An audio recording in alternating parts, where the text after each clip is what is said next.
from the first beat of the drum, you've got the whole family. The story of the food is the story of the people. That's the compelling tagline from the Pacific Island Food Revolution. Today, we discuss how the biggest cooking competition in the Pacific is using the power of television and digital to inspire Pacific communities to celebrate the food of their ancestors. As something that's sexy, that's tasty. So it's the reframing of it is where the need is. And what better place to start than in the Pacific? Let's look at what we knew. And I say, look at the old ways with new eyes. Our panel of community, academic and global food practitioners explore what Pacific food is, Fish doesn't make it to the fridge. It's straight from the sea. the need for the Pacific Island Food Revolution, You've spared families, communities, churches, villages from the grievance of losing that one person. and how does it create impact and behaviour change in the Pacific. Probably part of a kind of nudging, for want of to use an academic term, like to the sense that we're being encouraged to change our behavior. Welcome to the Cultural Pulse podcast. Cultural Pulse is a global micro-community tech company supporting organisations to engage micro-communities better.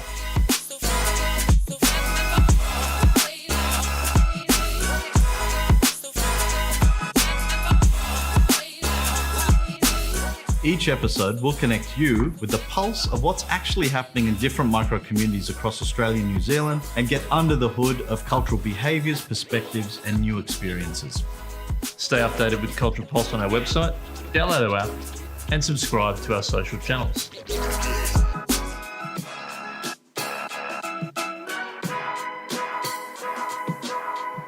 Welcome to the Cultural Pulse Community Podcast. Today we're going to talk about Pacific cuisine, the importance of Pacific cuisine, and it's kind of lesser known amongst some Australians and even globally, so we'd like to unpack that a little bit. There's an amazing show on at the moment on SBS, which is the Pacific Island Food Revolution. So there's 12 episodes, one on each country, focused on Samoa, Tonga, Vanuatu, and Fiji. So we want to talk a little bit about that, about the show. It goes into 5 million homes across the Pacific. It's on SBS in Australia for the first time on Australian television. It's on demand as well, so you can check it out. And then we want to talk a little bit about Pacific food and the impact in community as well, both in Australia, but also overseas, internationally as well. So that's our fantastic show today. So thanks for being here. Thank you. Great. Our community panelist today is High Chief Awhionga Lewa'a Lemalu, Rhonda Thompson. Rhonda, if I could address you as Rhonda for the rest of the podcast. I think that sounds good, Reg. That would be the way to go. Thank you. Thank you. Or we could kind of play with Reg and just kind of insist that. Absolutely. She's a lead community activator on Pacifica Preventing Diabetes program under the Diabetes, Obesity and Metabolism Translational Research Unit at Western Sydney. And you're also a community volunteer at Fa'a Ola Ola Multimedia in Sydney, which Fa'a Ola Ola means revive. Absolutely. If anything, that's, as it says, we want to revive a lot of the communication between Samoa and us Samoans here in Australia. So, yeah. Fantastic. Thank We you. have Dr. Gordon Peake, who's made his way all the way from Canberra. Thank That's you for right. coming. Excited to have you here today. It's nice to be here. I always feel like Crocodile Dundee in the big city whenever I come to Sydney, because Canberra's so small in comparison. So You've weaved your way across the world. I started off in academia. I lived in the US for a period. I ended up living in East Timor, just a small sort of half island nation above Australia, and went there almost by complete accident. And it was the best accident that I've ever had, because I sort of went there for 3 weeks, ended up living there for sort of 4.5 years. And I often, attribute, whatever good has come out of my life or come into my life, as a result of that country. I met my wife there, who's an Australian diplomat, which is the reason why I'm living in Canberra. We got married there.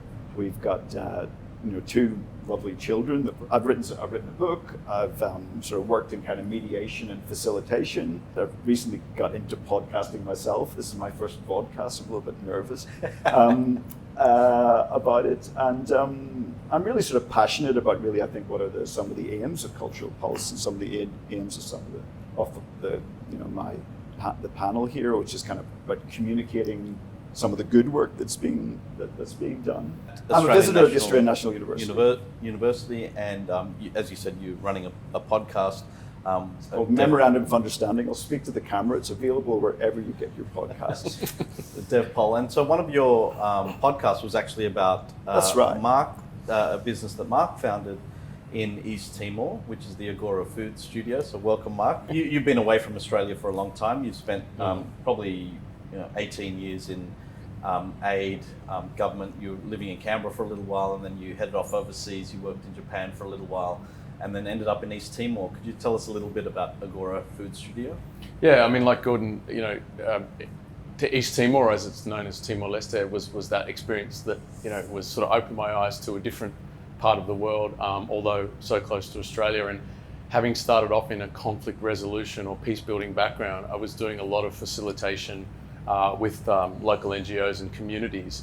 But at some point, my wife and I, who were there, we discovered that a lot of the food, healthy, vibrant, fresh local food in the markets wasn't being used in the restaurant industry. And that sort of led us to becoming, I guess, facilitators of stories of local food as outsiders, to sort of shine a light on this incredible traditional knowledge and the bounty that existed there. And so in 2016, we sort of moved from the aid industry in a way to found Agora Food Studio.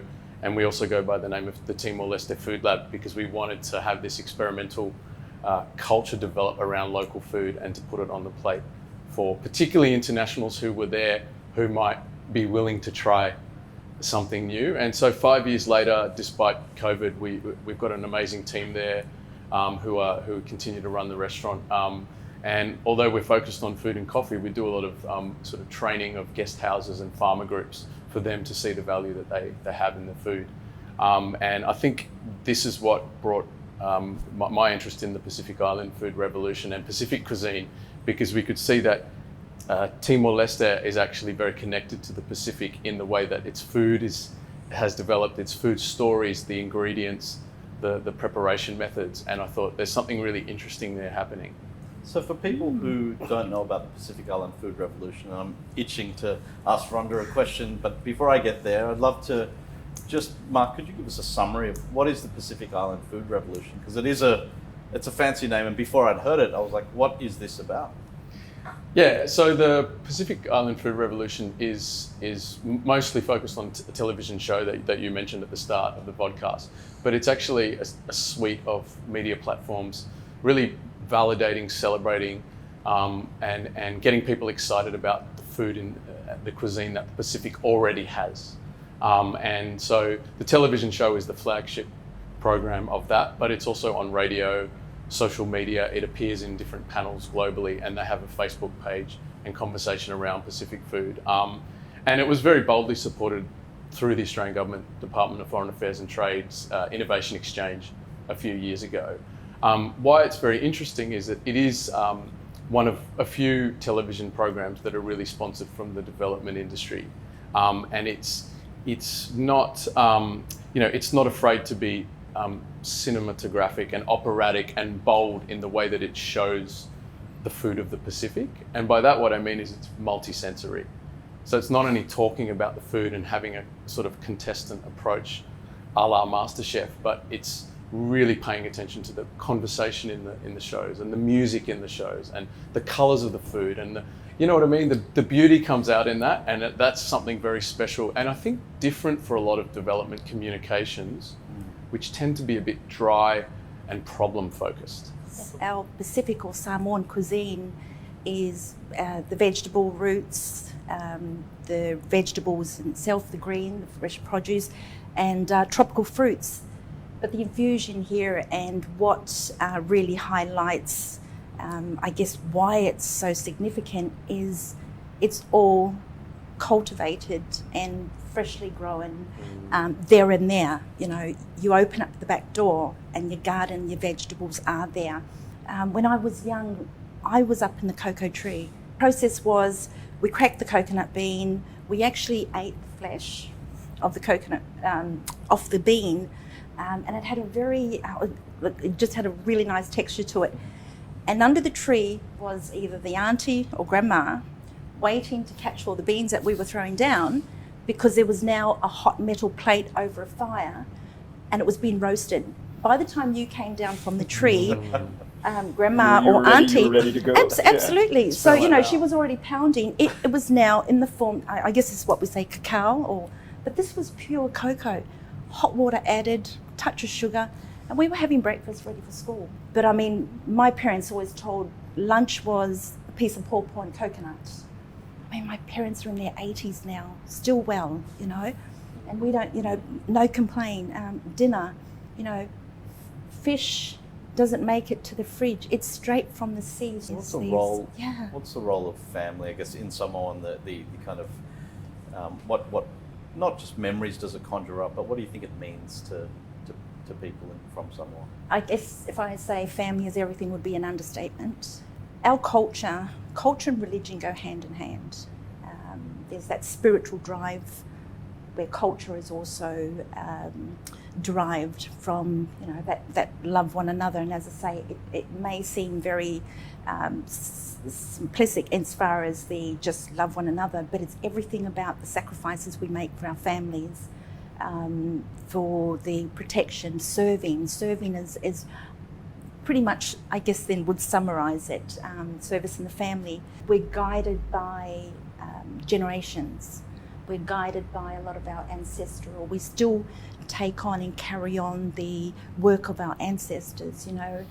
I remember growing up, you know, my great-grandfather, you know, wherever you are, your ancestors are on your shoulders. So do us proud, do us well.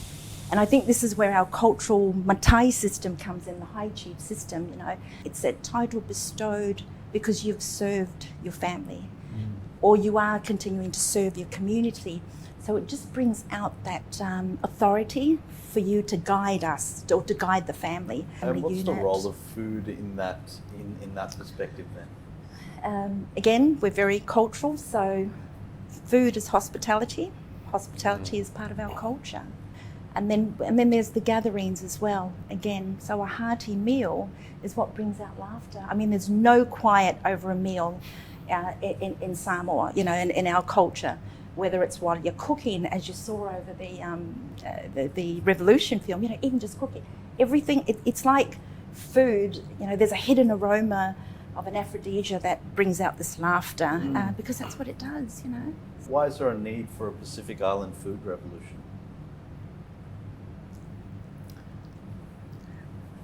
Well, I could keep talking, but I thought I'd just, you know.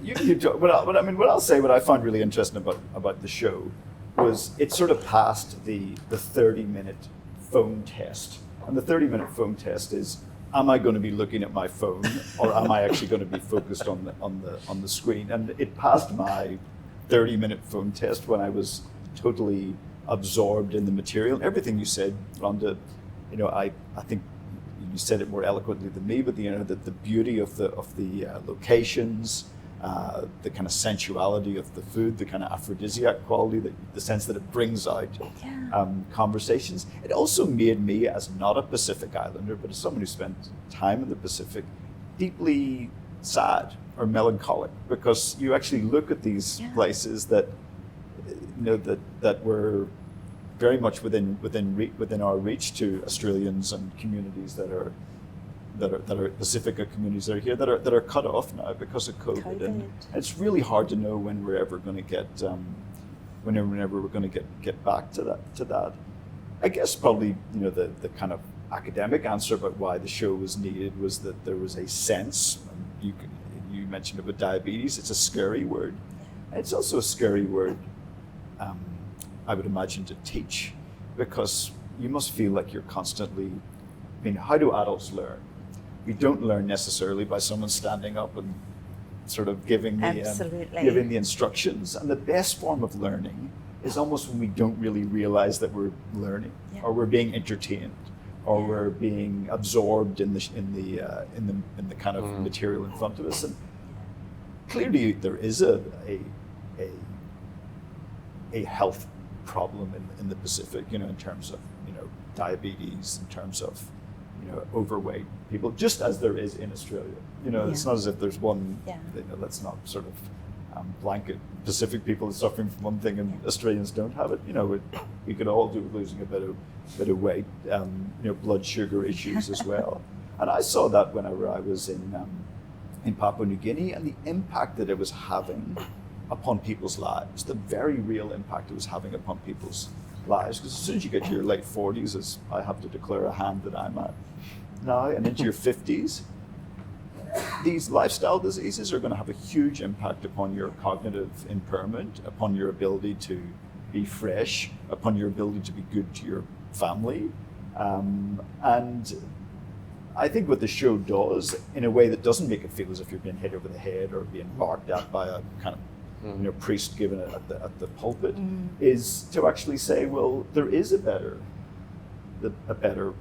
way. There is actually a healthier way. There's also an easier way. I mean, one of the things that you know more about cooking than Samoan food than I did. What surprised me from looking at the show was how quickly they were able to cook this stuff. Like, I thought one of the kind of convenience ideas of fast food is, well, it takes a long time to actually cook traditional food. And I think one of the sort of subliminal messages that I took out of the show was this sense that, actually, it doesn't really take that long to cook this.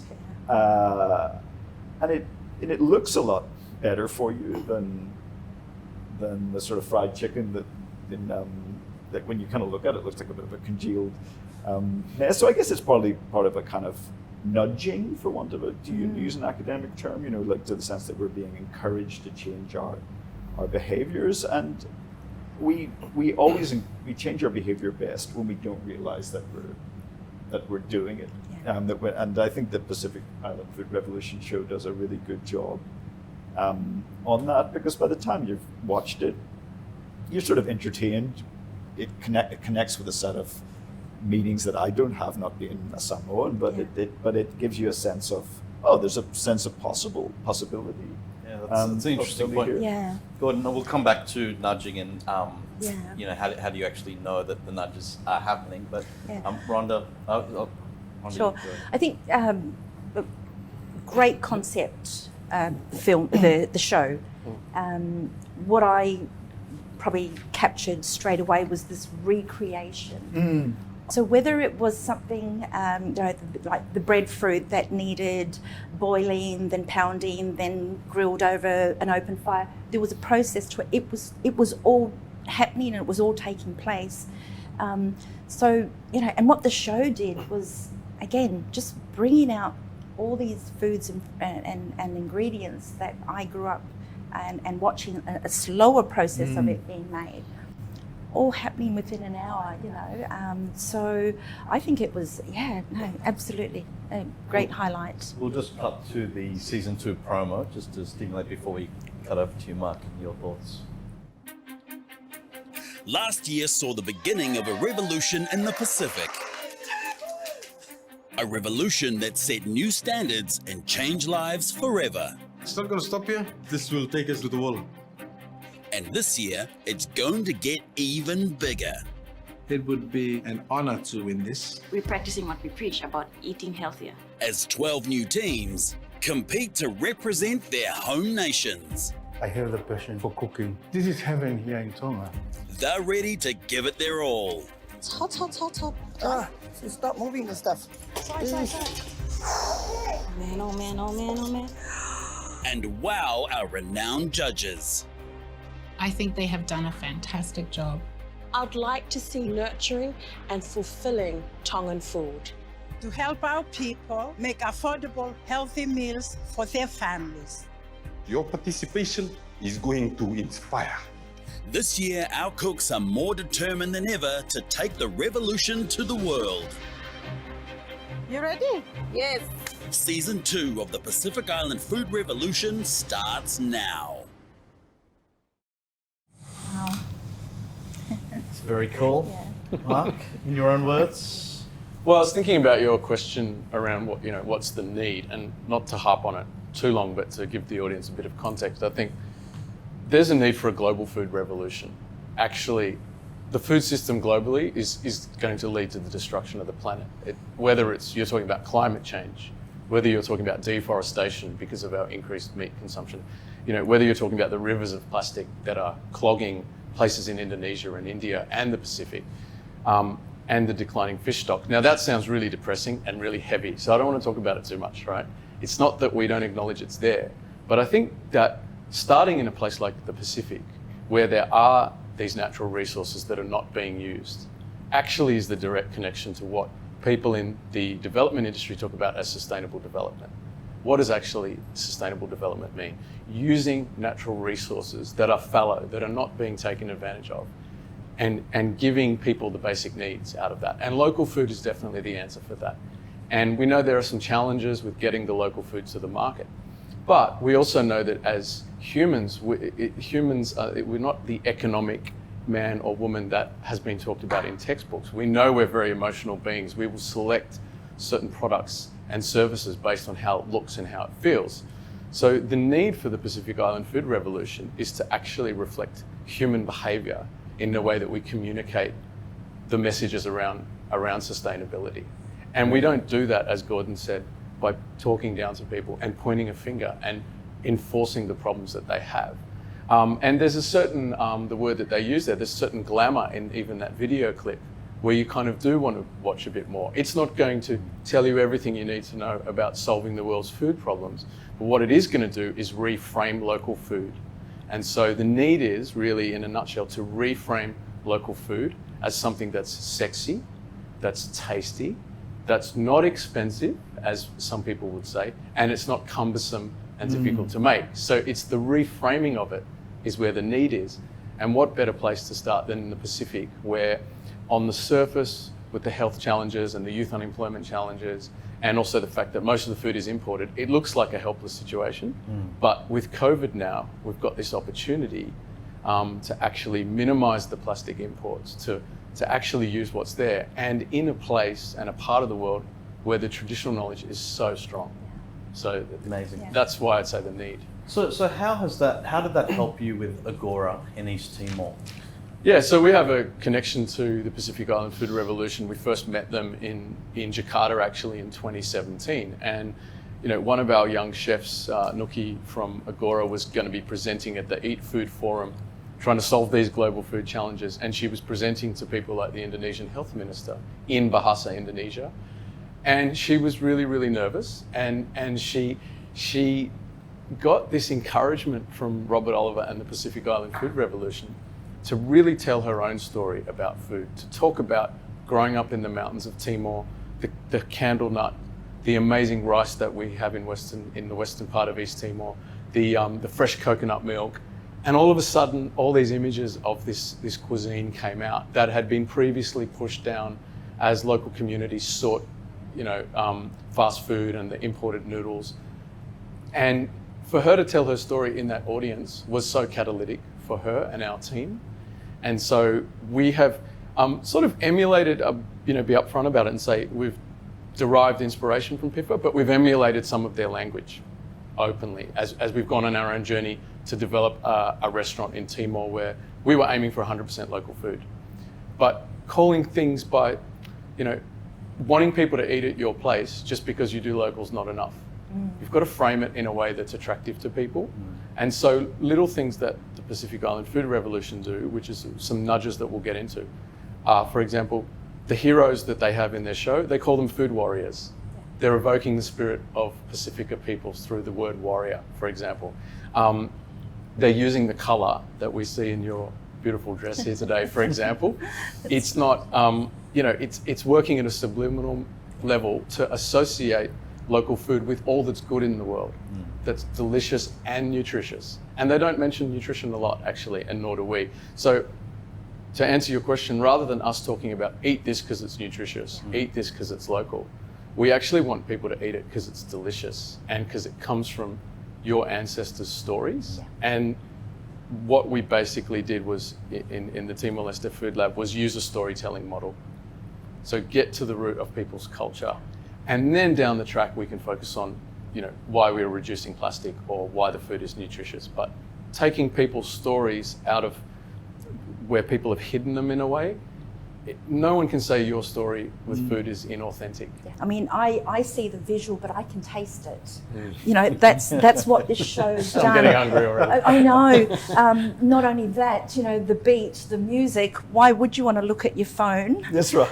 If there's the drums and the beat. So the greenery, and so I guess the point is, there's a lot more about understanding why. So the approach really is, let's look at what we knew and what I say, look at the old ways with new eyes. From the first beat of the drum, you've got the whole family. This is a community moment. That is a hit home moment. So it captures all. I mean, you've got some of the couples there, they talk about their children, they're preparing meals based on their children. It captures the community in there. So, and I'm not just saying that because my husband and I were watching it last night, and all he kept saying was, I want to go back. I miss home. I miss home. And what we had for dinner was far from what we were watching, and that was painful. Amazing. What role do you think cuisine has in as a tool for development or community impact? There's a whole literature on impact and the impact of development programs. I mean, if you printed them out, you could probably go from here to Ireland, maybe, with all the documents that had been produced. And it's a really, really hard question to answer in a very scientific, rational way. So, I mean, I think it's really hard to discern impact. There's, as I said, there's a huge discipline that's trying to work it out. But the proof, no pun intended, will be in the pudding. With this, which is in 5 years, in 10 years' time, will we see a efflorescence of Pacific cooking? Will we see Samoan restaurants in Sydney? Will we see gatherings that are focused on food? And also, will our behaviors change? And often sometimes, I mean, I don't know about you guys, often sometimes people that say things to me, years later I'll think, oh, that had an impact upon me, but I couldn't remember what the impact pathway was. And so I think it is a really interesting question, but clearly there's some sort of secret sauce to these programs as well. But it'll be really interesting to see in a couple of years' time whether people remember Pacific Island Food Revolution, whether they've changed their behavior, because our time frames, Reg, for actually coming up with answers to these profound questions are so short. It's like, did you change in 6 months? Well, no, but maybe I changed in 12, 18 months. But impact is really hard to do, and I think sometimes we've got to, I'm sure there'll be good impacts out of this show. For every one person that you are going to impact or make a change in their life, the impact is greater because now you've spared families, communities, churches, villages from the grievance of losing that one person. That's right. So it's not just the impact. It's important, And it's really hard, I think, to say. I think that's the most eloquent way I've ever heard it said. But it's a bit like the dog that doesn't bark. We never actually praise the dog that doesn't bark. We're always complaining about the dog that barks, and the dog's lazy. He isn't doing what he has to do. The dog that doesn't bark. We don't. And for that example, the preventative value of these shows, because it's also impacting upon the health service, all the costs that there are. Absolutely. And I mean, we've all lost out people who've gone too soon, and the psychic effect that it has. So if I look at the show, and again, 5 million reach. What are the? And this is where we start, calling out numbers and start looking at the stats of change of behaviour. How is it really going to happen? but it's more or less what are we going to do with the show from here onwards? Yeah. You know, to air it and to run it, and yes, we've got the links and we've got the access, but I think we need to really take the whole show and do something with it. I mean, there's so much investment went into there. You know, there's so many emotions that are actually tapped into with what you see. So yeah, it's what are we going to do with it? But there's an emotional side to taking on that behaviour change, and I think this is why I'm very strong when I do communicate that example of you're not making a difference to one person's life. Gordon, what did you pick up? What made you want to feature Agora on the first podcast, the Pulse podcast? Memorandums of Understanding. So the first is, so it's called Memorandum of Understanding, and it's available wherever you get your podcast. Don't forget to rate us. I mean, what is sort of said in the sort of intro to the podcast is, I mean, I think sort of hopefully it was clear from earlier, but I'll sort of say it again. I love Timor-Leste. Like, you know, apart from Ireland, like there's no other place I'd rather be. You know, there wasn't a single day that I wasn't there that didn't fascinate me. I think Mark and Alva's impact will probably not really be known that much until it doesn't really fit necessarily into a kind of neat frame or a neat sort of approvals process. Their impact will not be really known until 5, 10 years, 15 years down the line. 2 stories just sort of on terms of impact, one of which was a extraordinary young woman called Paula Torres that we interviewed for the podcast. And I asked her about Mark's and Alva's impact and Agora's impact on them. She was a 26-year-old, you know, young woman who had been brought up in independent East Timor, had felt a lack of confidence in herself and in her skills, and to see this woman sort of flower or blossom, or kind of, you know, whatever analogy you want to use for someone who's just like, you know, spreading her wings, it was really impactful. And a bit like your stories, like I don't know how many people Paula is influencing, in her life. And then secondly, I was talking to an East Timorese woman who's a graduate student at ANU, and she said, and I don't know if this would correlate with what happens in Samoa, Rhonda, but she said, you know, we used to be really embarrassed about talking about our traditional foods. We used to think that they were not bland and not modern, and it'd be much better to have, you know, if we were going to have foreign guests, it'd be much better to have kind of steak and eggs. That's on right. the table. That's right.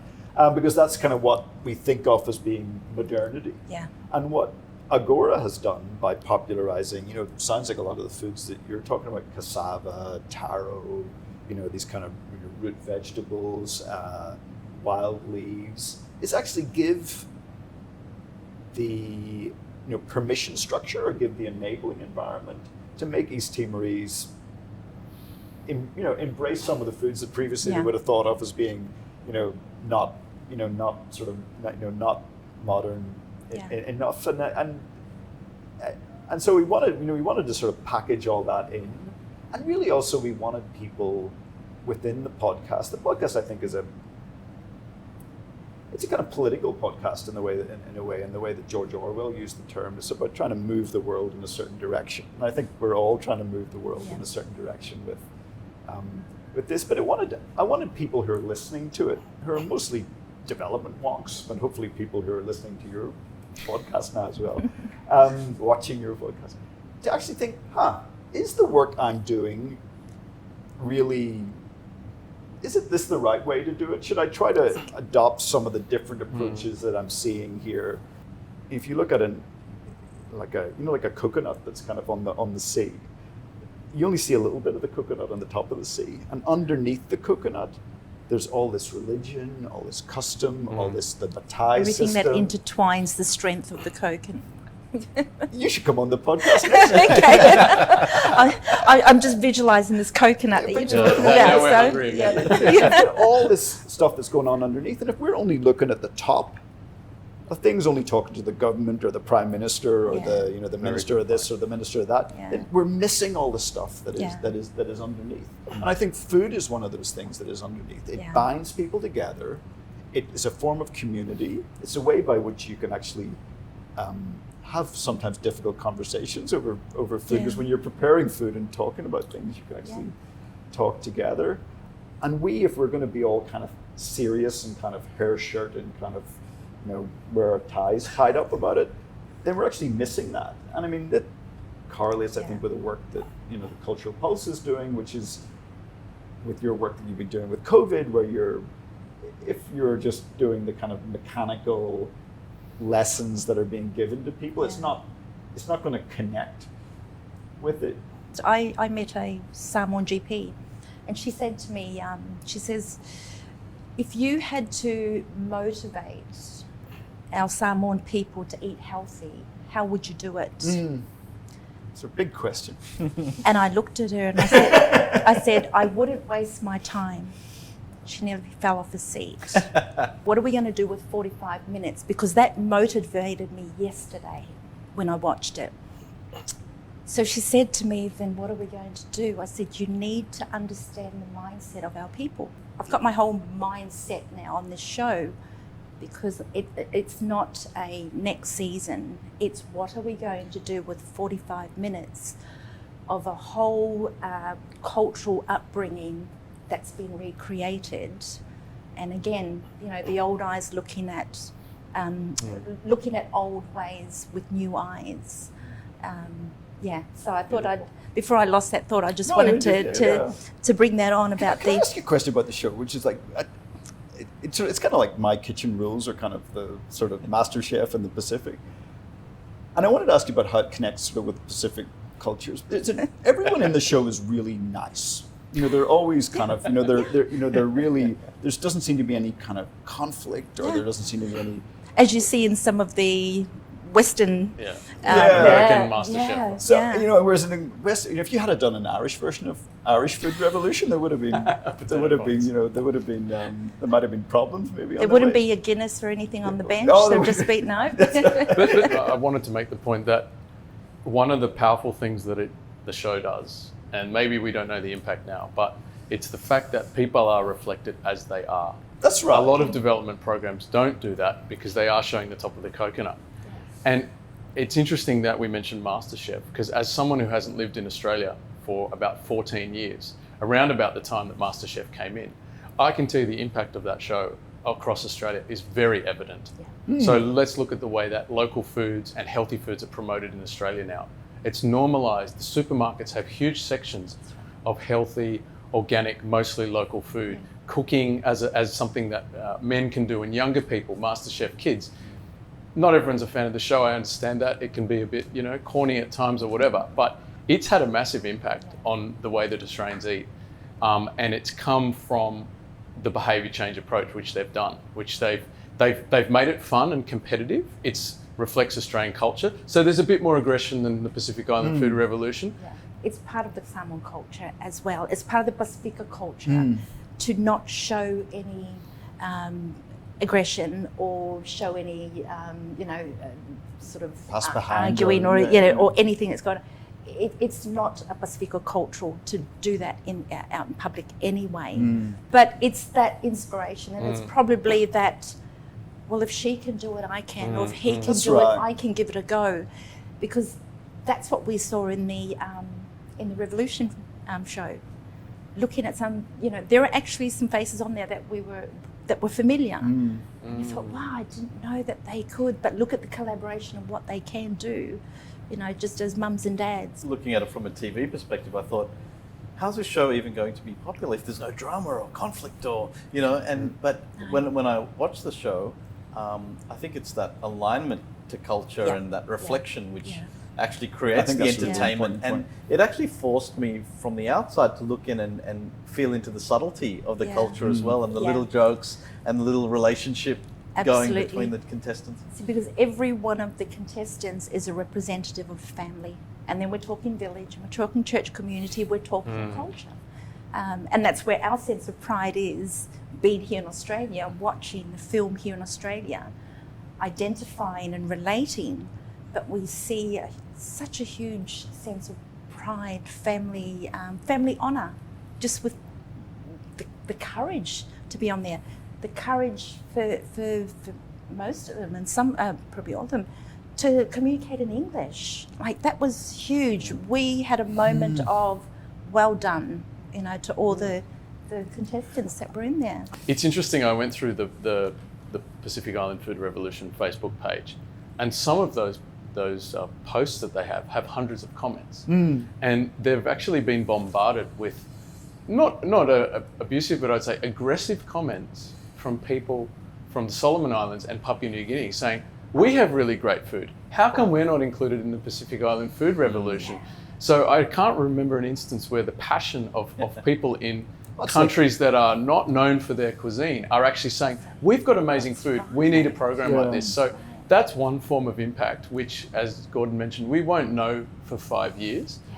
And this is the same reason we started Agora and the Timor-Leste Food Lab. Only 5 years later, with the distance of being in Australia, can we see all this impact that's happened. But at the time, we weren't quite sure where it was going to head. And I just think, to Gordon's point around food and making food together and preparing food together, when you have people facing each other with a common goal, you build a certain positive vibe and energy that comes through the food. So cuisine as a tool for development is much more effective than workshops. It's much more effective than conferences, where we structure people in the Pacific and other places like Timor-Leste in a hierarchical way, where we only have the top of the coconut. And these kind of shows, and food is the opposite. Everyone gets a piece of the pie, so to speak, and you feel the love in the room. And so that's my gut feeling. And it's interesting you mentioned. I look forward to reading your monitoring and evaluation report. Yeah. You know, we're talking Pacific Food Revolution.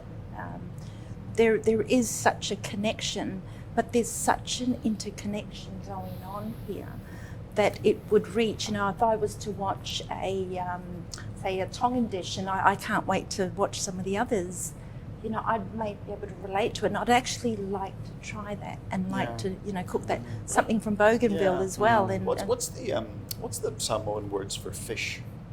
Is there a kind of word for fish? Fish, as in the actual fish in the ocean, ia. Well, same. So in Timor-Leste it's ika. Yeah. And that word the goes word carried. carries the all word the way carried. over. And it's just like the navigators and the sailors and you know, the Pacific Islanders that connected these islands. And I think one of the great things about Pacific Island Food Revolution is almost like reconnecting it again for the digital age. I see that. I definitely see that. Isn't it also time now, in this global moment where, you know, we talk a good game sometimes about having equal cooperation and learning from each other. Actually, this is really an opportunity for, you know, the development partners and the government in Canberra to learn from the Pacific. Like, we're you know, I would say to anybody, watch this to learn something new. Learn about a place which is just up there, or a series of, you know, interconnected islands, and the history of, you know, the greatest sort of continent known to humankind in a way is up there. The Sea of Islands. And we know nothing about the food of those countries, let alone the indigenous food and ingredients in Australia. So it's actually time to talk the talk and actually understand and learn from those countries that we're working with in Australia. And impact for me is you interact with a small number of people at a very deep level in your life. And if you provide those positive energies and you share and teach what you know, they will then go and do that with other people. And that's actually impact. Impact is very rarely across the whole of society. You can't derive that result from what you do. But, you know, it's really in our day-to-day interactions. And that sounds corny, but it's also my gut feeling. I'll go back to that. And I would love to have a monitoring and evaluation framework to measure that, Gordon, if you've got some time. I'll get onto that immediately. The great thing about Pacific Island Food Revolution is that it teaches, you know, humility. Just as when I was in Bougainville and I saw the women kind of, you know, pounding the bananas and kind of pouring the coconut milk in, or making these kind of gnocchi balls, roasting pig. I couldn't do any of it. Yeah. Couldn't do it in a million years. And it was, and it teaches an important humility. And food's a great leveler. So yeah, Rhonda, thank you for coming in today. We could talk for hours about all these different windows we've opened up. Yeah. Gordon, thanks for coming really all the way from Canberra. And good luck in all the future endeavours on your podcasts, which you can plug again if you want. It's called Memorandum of Understanding. It's an 8-series podcast. It's available wherever you get your podcasts. I've got to go, unfortunately, immediately after this, but I'm going to get Rhonda's telephone number. I'm going to try to get her on to talk about it. Happy to do that. So yeah, no, I've really enjoyed it, and I think this also shows one of the great ideas is that I could probably have read Rhonda's reports and her kind of stellar CV, but actually it's only when by talking to people and getting to know them that you actually get to understand you get to feel the cultural pulse, to use the expression, of how people think and how people talk and how people work. So it's been a great pleasure. I really wish we should do it again sometime. I'm sure we will. And Mark, thanks for coming on as well and sharing your experiences from East Timor and the Agora Food Studio. And thank you for the experience and, to be here to talk about what's close to my heart, my home, my community, and my community here in Australia as well. So thank you.